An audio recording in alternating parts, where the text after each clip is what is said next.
Hello, I'm Cat, and when copper first came to the game, there were just 4 blocks using it, and each of their 8 variants. This more than doubled in the 1.21 update, and now we're watching it double again thanks to the copper drop, which Mojang have said is feature complete, meaning this is what all of the copper items and blocks will look like after this comes out. This is a very large number, and now that it is feature complete, it's time to examine how all of these features actually are, and to give one last wave of feedback to Mojang. Which of these features is the best, which is the worst, and which of the achievements needs to change its words? Let's go into all of that and more today, and let's get started with the very first one that we learned about, because obviously it's the copper tool / armor. This is the one that blew our mind and kind of opened up our expectations as to what copper could do. For years Mojang said no, having copper armor or emerald armor just wouldn't make any sense, and then this appeared out of nowhere, and it exists as a tier above chainmail but below iron. I mean, only technically, because it does have the same level of protection as chainmail, and so really it's above leather, I would say, for the average survival player. And what's interesting about this is it does provide more protection than leather while also giving more durability. This is really, really good, and honestly, I like the look. It's not that far off a default leather set, but it does raise questions about where it fits in there, because sure, it should be worse than iron, it's harder to obtain, but should it be this much better than leather? Because killing 20 cows to get the full set of leather you require is going to take you some time, whereas if I want to do the same with copper, you find a single vein, you mine maybe 6 or 7 blocks, and because you get more than 1 copper per one of these, I end up with a full set of raw copper, enough to make this armor, which is better than leather. This means that leather is now relegated to being exclusively for what you find in villager chests or how you can dye it, and it seems a little bit like that is a bit of a shame, because I think that actually every tool should exist in a nice hierarchy of being harder to obtain but better, or being easy to obtain but worse, and copper does mess with that. I don't think this is true for the tools. I think actually the opposite problem is true here. A lot of people have spoken about how, yeah, now that copper tools exist, I'm just never going to bother with stone, but obviously you still are, not just to, mine the copper in the first place, but you're also probably going to skip between stone and iron quite effectively, in my opinion, because by the time you're finding your copper tools to make a copper pickaxe, you might be considering jumping straight up to iron. However, this is my instinct, but I do have to say that after playing around enough with these and seeing enough average people's responses, I am someone who likes to go up the tech tree quickly. By the time, if I don't, I go straight into having iron tools if I can, but for most people, they just like the idea of having something that's available, and copper tools are great for this. I think these fill a real nice niche in Minecraft, where stone tools break a bit too quick. Have you ever brought a stone pickaxe to the nether? It feels like you're doing something disastrous, so copper tools break slower, that is to say they have greater durability, but they cannot mine more than what stone can mine, effectively making it a stone tool plus rather than an iron tool minus, which to me feels like a nice place to balance them. This means that I can mine coal and I can mine iron just fine, but if I try to mine some redstone, let's just say I won't be getting any contraptions built today, and if I try to mine diamonds, let's just say that I'll make the face on the block very, very sad, because nope, you can't use it like an iron pickaxe. It's a worse or a better stone, not a worse iron, and so you can craft these copper tools and weapons and armor like any other material. You just use the ingots right up here, and so I would say it's actually really nicely balanced in terms of where it fits in the game. I kind of would love it if it was a bit better than it is right now. I would like it if there was some unique use case, and more importantly, I would like it if it fit into the trap that every other copper block has, which is that every other Minecraft item ever has 8 different variants. That is to say, you get 4 for oxidization, and you get 4 for the the waxing or not. The tools don't fit into this. There's just 1 variant of armor, 1 variant of tools, and even though I personally think that you don't need to have 8 variants of copper lantern or 8 variants of chain, for example, I think it's something that is part of copper's identity, and watching it slowly oxidize over time would be awesome with tools. Wouldn't it be great if you could use these, and as you use them, they got more oxidized, and then maybe they could mine faster? That would be a unique use case that would make you want to pick up copper tools, and would make it would just add a little bit of mysticism and fun to Minecraft. But it doesn't exist with the copper tools right now. Are the copper tools and armor good? Yes. Are they going to be exciting? Yes. Is the standard player going to enjoy them? Yes, too. But is it fixed and perfect for the end player? No. I think they added them in a snapshot and thought, it's good enough, but I think that it doesn't fit into the copper identity, which is a shame. On the reverse side though, I would say the copper nugget, as our third feature in this update, it's great. I mean, ultimately, it raises the question of why we didn't have them before, but now it feels like copper is not a semi-complete set that they added in Caves and Cliffs and didn't quite finish in the Trial Chamber update, but now the copper nugget is a sign that it is finished, and you can get this by taking any of your copper armor, by the way, or any of your copper tools, and you can smelt them up to get these nuggets. Why would you want to do this? Well, actually, I would recommend if you have some copper that you just craft it down, because you can do that too, but you can take any slightly damaged tools and make them into copper nuggets, which are wonderful because the nuggets can be used to craft ingots, or you could use them for the fourth feature, a chain. So this is the recipe for a copper chain. If it seems familiar, that's because it's the iron chain, just made from copper instead. And I've got to say, as someone who values iron, I play, as much as I have a poppy farm that puts out iron ingots in my survival world,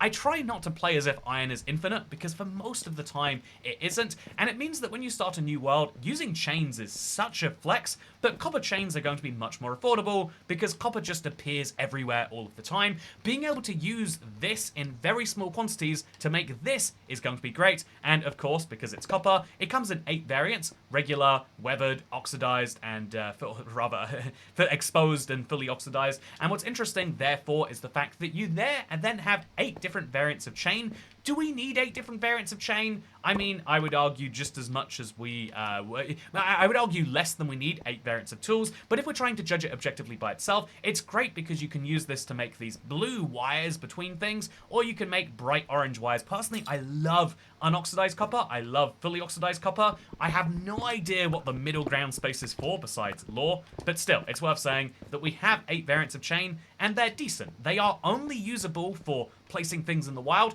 I've seen people add physics to them, which would be really fun. I like the idea of Minecraft adding more building tools, but with chains, it's just like, yeah, this exists as a semi-block, and it's only really useful so that you can have a partial block. Also, if you want to, you can wax them. By the way, if you don't know how waxing works, it used to be that you had to craft them, but you can literally put honeycomb on the block, and then you can unwax it off. This will be relevant for anything else in the guide, because if you want to take a fully oxidized block and unoxidize it, or partially so, you can do that and then keep it unoxidized with that wax. That's why orange is worth using, even though blue is the natural state of things. Also, I don't know why you would wax it in blue, but you can choose to do that too. Speaking of things you can choose to do, copper torches and lanterns. So copper torches are a really simple part of this one. So here is my big-nosed altar crafter, and as you can see, I can craft 4 torches by simply using a stick, a coal, and a copper nugget as well. This is great because, and by the way, this will give you 4 torches, but as a bug, it would give you 1 during the early previews. This has now been fixed and 4 is the intended result. This is wonderful because it means that you can make green torches for basically no extra cost. Do you remember this 25 raw copper I got earlier in, what, like 7 seconds? You would now be able to use this to make not just 25 torches or 25 sets of 4 torches, which is 100. We could smelt this, turn it into nuggets, and make 900 torches. Needless to say, the throughput limiter is the coal or the sticks, not the copper nuggets, and this means that green torches are just a choice that anyone can make. Do they give you green light? Not unless you have a Vibrant Visuals toggle experimentally turned on. This is regular Vibrant Visuals. As you can see, it's just a regular torch, but not regular. Is that good enough? I guess that depends on what you care about here. But ultimately, green torches are cool, and I think it'd be great as a way to, say, lead people to a different part of your dungeon. This is a case, in my opinion, of an item that is just a recolor of an existing one, but it has a function, and that function can then be used for all sorts of weird things. So let's say I've got a maze or I've got a cave that's very mazy, and I want to lead people to my mob spawner. I could use green torches along the left wall to guide people in this direction, which is really, really cool. Anyway, speaking of things that are cool, you can also use copper torches, which are wildly cheap, plus 8 more nuggets, the remainders if you will, to make a copper lantern. And again, I think this is genius, not because we needed a green version of the lantern, although some people would argue we did, but instead because it's a much cheaper version. Iron nuggets are expensive, and I think that after the update comes out, I would actually be using these on a mass level if I ever felt they would be better. Whereas sometimes I think lanterns are better, but too expensive. This is something you can always justify the price of, because you probably have too much copper lying around anyway, and why not use it to add a decoration to your world. I am a bit, I think I'm really disappointed that they had a huge light overhaul, new torch, 8 new lanterns, and we didn't get a redstone lantern. I think I'm disappointed that we don't have other colors of lantern, or even I'm disappointed about the fact that there's 8 variants of lantern, but they're all the exact same green. Would it be nice if we could get, say, copper lights inside of a regular iron lantern, or we could get regular lights inside of one of these copper lanterns? Personally, I think that, like, you know, if we're gonna add 8 variants of something anyway, why not add all the variants that people want? I could definitely see just having one copper lantern variant, but I think that, yeah, Minecraft is in a bit of a bind with they're adding a lot of items to this drop, but then also seem to be missing a lot of the things people think are obvious, whether that's oxidized armor or tools, whether that is the ability to have an iron lantern but with copper light on the inside, or whether that's something just as simple as the redstone lantern. I think there is missed opportunities, and people are going to focus on that a lot, but these features are still great. Look at this, a green lantern in your world that can slowly oxidize. How wonderful. Oh, also, something that's interesting about it is the fact that if it is nighttime, just to show you, they don't actually give any less light, whether they're oxidized or waxed or not. This is an interesting decision because it goes against the copper bulb, the previous version of copper lighting that exists, and so just keep in mind, you don't actually have to care if it oxidizes. Besides, visually, it looks so ugly in this form. I would say in this one it looks fine, and I would say in this one it looks maybe even great, but this is such an ugly lantern. It looks like you couldn't afford the iron lantern, and I just think that's disappointing, personally. Anyway, yeah, this is really, really cool. Loving the green lights. They look really, really good at night. But yeah, with that said, let's now move on to the next feature, because copper lanterns and copper chains, by the way, can mix, although I wouldn't recommend actually doing so. Look how ugly that last blue chain looks on this IA. What we have to do here is we have to oxidize this just to make it fit in, I think, personally. But yeah, there is also copper horse armor in this drop, and you might have heard something about this, but you might not realize just how it works. So this cannot be crafted. This would be a shame because it'd be easy to craft, but instead it can be found in these 7 structures. There is a small chance of finding it in each of those, but the largest chance is, of course, in the monster room. This is something that is largely called the dungeon by a decent part of the community, but whatever you want to call it, the classic dungeon, the OG monster room, can be used as a way to find copper armor. Also, here's other side, isn't that nice? Anyway, so this is a really nice addition to those chests, you might say, and I would too, although this is one of those cases where, yeah, it sounds great on the surface, but keep in mind this means you have a slightly smaller chance, or Kahants, I'm sorry. Spelling is hard sometimes. But you know, you got a slightly smaller chance of getting yourself all of the other types of armor. And given that copper armor, unlike regular armor, where, you know, getting copper armor is easier than iron armor, which is easier than diamond, which is easier than netherite, copper armor is just the worst horse armor available. If you have copper armor, unless you really like your horse being orange, it will never oxidize, by the way, interestingly. Unless you really like your horse being orange, then it's just a worse version of those other armors. And so, is copper armor a good feature? Honestly, it feels like no. It feels like if they were, you know, it feels like they were reaching when they came out with this. I love copper lanterns. Even if they don't do as much as I'd like, they still are a great benefit all by themselves, by the way. Let's slowly oxidize this partially. Oh, look at that. But yeah, even though I think that you know, copper lanterns and chains are a lot of features, they are decoration that some people will use. Copper torches, copper armor are features a lot of people will use. Copper horse armor is a feature that people will use because they are not getting a better version of it. Horse armor fundamentally is flawed, and Minecraft, Mojang didn't fix that in any way. They just added more questions about why there is another thing that's made of copper that doesn't actually oxidize, and the answer is, oh, try not to ask that. Although, I guess actually, looking at the copper horse armor, it almost looks like it's made from the raw copper, because it's got those blue bits in there too. So maybe that's the reason why. I guess if we don't have a crafting recipe, we can't question it. But we can question our armor, which is very much all made from smelted, refined copper. Anyway, with that said, yeah, I think that we can it's nicer to have copper armor than no armor. It's nicer to have copper armor than leather armor. By the way, isn't it messed up that you have to kill a bunch of horses to make leather armor, to make a horse armor? You have to kill 7 just to protect 1. But anyway, with that said, I've got another little section to come into. Copper bars. This is very much like copper chains and copper lanterns, in that it's a brand new thing that is like an existing thing, but get this, made from copper instead. I have heard people say that it should come in different designs to differentiate from iron, but this means that you can tile it with iron if you want to. But yeah, there's 8 different variants of something that is kind of nice in some ways that definitely makes me want to use it for more things. And honestly, as much as I want to be cynical about this, I actually say, yeah, this is a fine use of...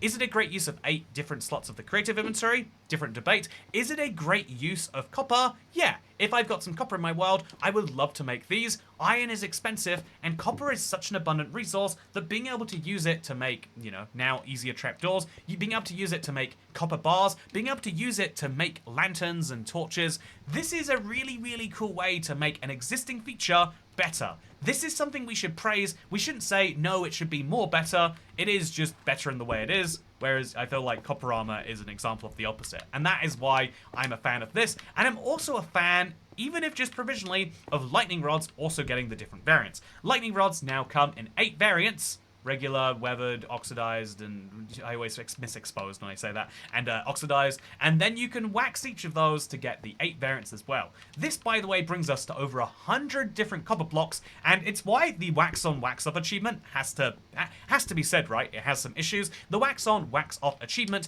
is meant to be, well, it says in the wording that you're meant to apply a honeycomb to every single, copper block, and then wax it off all of those. But if you look at the achievement right now, it only requires 32 copper blocks. That's the original ones. I could forgive them for overlooking this during the trial chamber update. 1.21 wasn't explicitly a copper update, but this update so explicitly is. I mean, I've only got 2 more copper features to show you.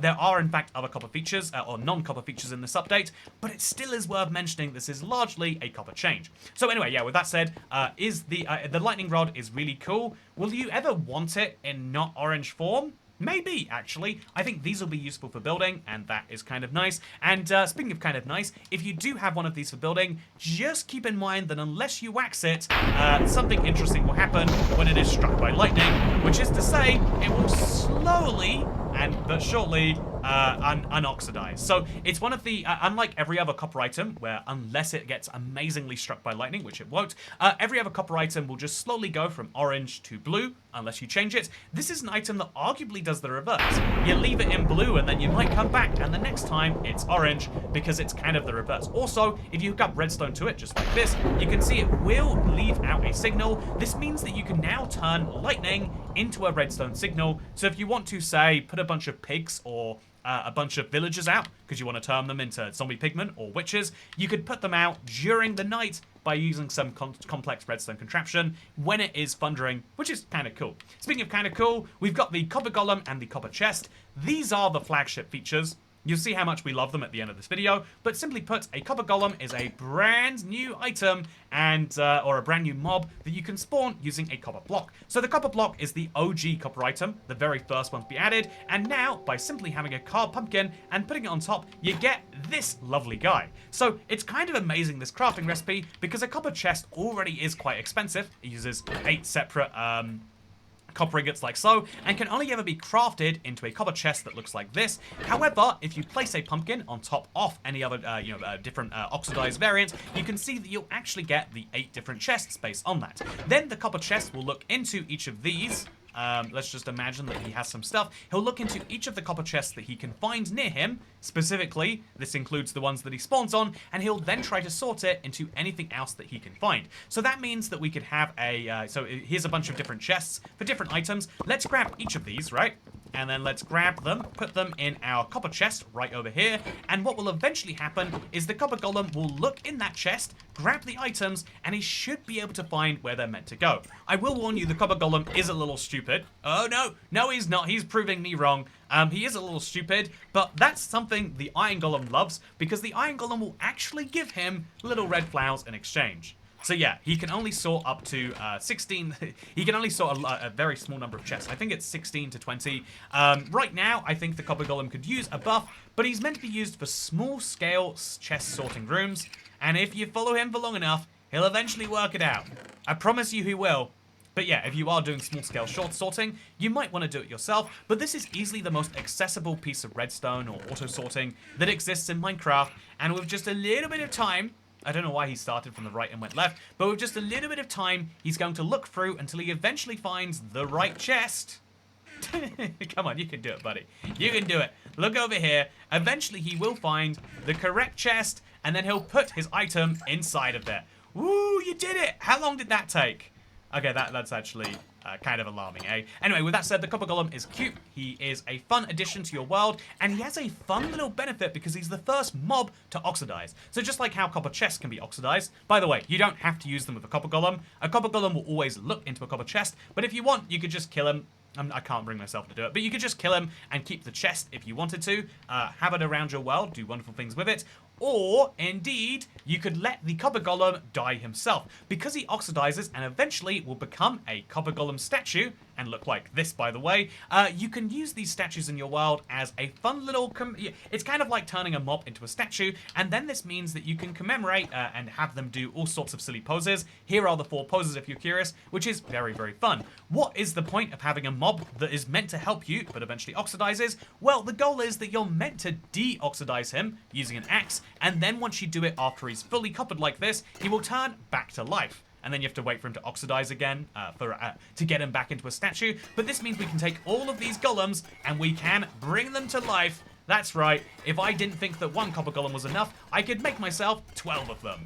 Is this going to help me at all? No, it will just make things noisy. But I love these guys so much that I'm going to let them do that anyway. So, yeah, with that said, Copper Golem statues are fun, but I think that they are a fun way to show or display your Copper Golems more than anything else. So that is the end of the Copper section. I do want to bring back some more general thoughts after we go into the other 2 features, because they've also made changes to the dye. This is something that everyone likes, and so no one has actually mentioned more of, but you as a user should be aware that every single dye will change, and for most players it doesn't make a big difference. They have a palette under them now, so I guess there's some brown in every dye, but it is going to be really good for colorblind players. Actually, it's going to be bad for colorblind players at first, because no one's going to know what this is, but if you can learn what each of these textures look like, then even when we apply black and white, you should still remember exactly which one everyone is. So this is a great change for accessibility. It's a great change, honestly, just for art. I think Minecraft is a game that does constantly need refreshes to old parts of the games like this. I like the spawn edge changes, and so I like these dye changes too.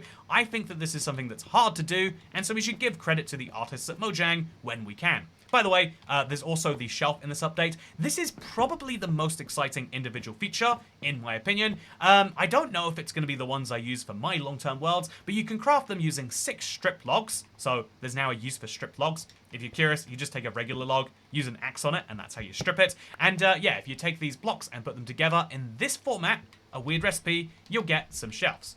Look at that, so many shelves. I've got a ludicrous number of them, and then these shelves can be placed next to each other to make like one long hotbar slot grabbing thing, if you have redstone applied, that is, or you can place them individually, and then you can just put your items in each of these slots. This allows you to store an entire stack of items, which can then be picked up immediately. This is kind of like an item frame, but unlike an item frame where you can store one item and where you have to punch it to get it out, you don't have to punch these. In fact, you probably shouldn't. Instead, you left trigger or right click, and then you can grab your item like so. If you power the shelves, it gets even better though. Let me show you this. So here is the hotbar I have now, right? But let's say I really want to play cat instead. I can left trigger, right click, use on the shelf, and then what will happen is I'll switch my inventory back and forth. This means that I can have this inventory, which is my, again, it's my cat playing inventory.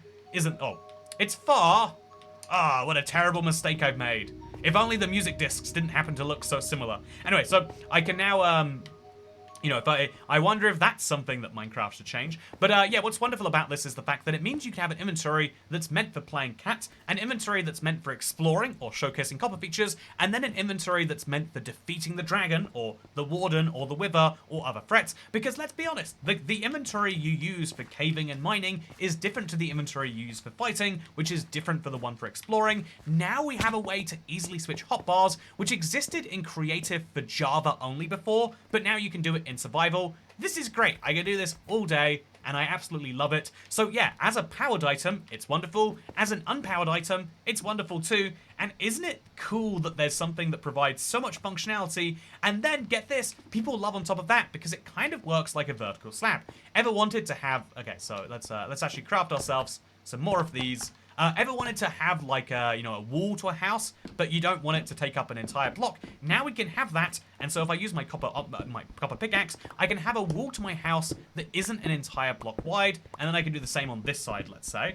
Oh, we've headed into somewhere else entirely, but we can do the same on this side, although probably facing the other way, and then you can make a house that is like a block wide without having to be 3 blocks wide on the outside. Vertical slabs are coming to Minecraft, and they have some issues, but I love them anyway. Also, yeah, they all do have slightly different patterns. So the cherry one has the cross, the spruce one has these little bolts in there. Where did we get the nails from? Don't ask me. The oak one is the most neutral, maybe besides the birch. And you can see that in general, there is a reason to use each of these, especially the nether ones. I mean, to me, the top and bottom of it look like it's a happy face going, you know, with its eyes wide open. It looks like the copper golem's face is what I'm saying, which is great. So with that said, those are the 13 major changes coming inside of the copper drop. Obviously, it has to be mentioned that there are bug fixes and there are things beyond the remit of this video that I just want to say, like, oh yeah, those are good things too. They're really important, and we always cover them in the Update Out Now video. But as far as giving feedback to Mojang, I think that it's worth saying Copper has gone from feeling like a weird ore that they weren't too sure what to do with into something, into like, you know, with 1.21, into something that is a full-ish block set, into now feeling like, yes, copper is something that isn't just useful for the endgame player, it's useful in the meantime as well. You can make doors and trapdoors and grates and bulbs and chisel blocks and stairs and slabs and wires and lanterns and statues and mobs and chests and bars and you know, actual functionality is hidden amongst the whole thing. I think this is really, really good for new Minecraft players. If you are the average Minecraft player, jumping into the game now, having all of this is great because it's a, you know, it feels like copper is a fully fleshed out block set, and it feels like in the same way that when you play Stardew Valley, getting the copper watering can before the iron one feels really good. There's kind of a way to do that for certain blocks, like the iron bars, the grates, etc. And I think that this is a really, really cool thing, and so I love that we've added all of this functionality. But I have to say, one, it's kind of crazy how long Mojang resisted adding new blocks because they would clutter the creative inventory. To this day, they haven't added calcite stairs and slabs, despite them being made of stairs, just because they're a bit too similar to the die, right? It's the only explanation I've ever heard of that. But it's like, okay, why do we have 8 different variants of this same door, but at the same time, we cannot have concrete stairs and slabs, despite them adding much more functionality? I think there is a question at what point do we have too much bloat in an update, and the easiest way to see this would be looking at my collection of every block. Prior to 1.14, I collected every single full solid block that existed in Minecraft. You know, keep in mind this is 2018 or so, and then look at all of the blocks that came in 1.16, 17, 19, and 21, and then look at all of the blocks we have in this particular drop right here, and you can see that this is almost as many blocks as you'd get an update for a big year, but now it's happening 4 times a year for these drops, and how much of this is actually going to add value to players versus how much of this is just there because it needs to exist because they figured that it might be useful maybe one day. Instead of making sure that every item in Minecraft was tight and had a purpose, now we're adding things because maybe it will have a purpose to someone, but that is a flawed reason to add 8 new types of copper bar to the game rather than adding, say, a type of iron grate which could have water going through it. Instead of thinking about functionality and thinking about new creative avenues they can open up for the players, it feels like this update was a getting copper done one, and it's great. It's got cute things inside of it, but I can't help but think that they have focused a lot on aesthetics for this update and on finishing something up rather than actually making new forms of excitement for players. I think that Vibrant Visuals was a great example of a long-term initiative that paid off well, but I think that they need to do similar things with the transport system for the game, or with how combat works, for example, or maps, and I think that by doing all of these little patchworks on top, you're providing a little bit of excitement to get someone back into the game for a moment, but they're not addressing the fundamental what keeps people playing Minecraft question. I mean, it looks like if you ask them that question, their answer would be Minecraft is a perfect game already that can keep people playing, but the truth is every game needs evolution to survive, and this update certainly doesn't include that. I think that this is a good drop in its own right. I think that they've added lots of good things, but I think it's a shame that there are still missed opportunities in a drop that adds over 100 new features.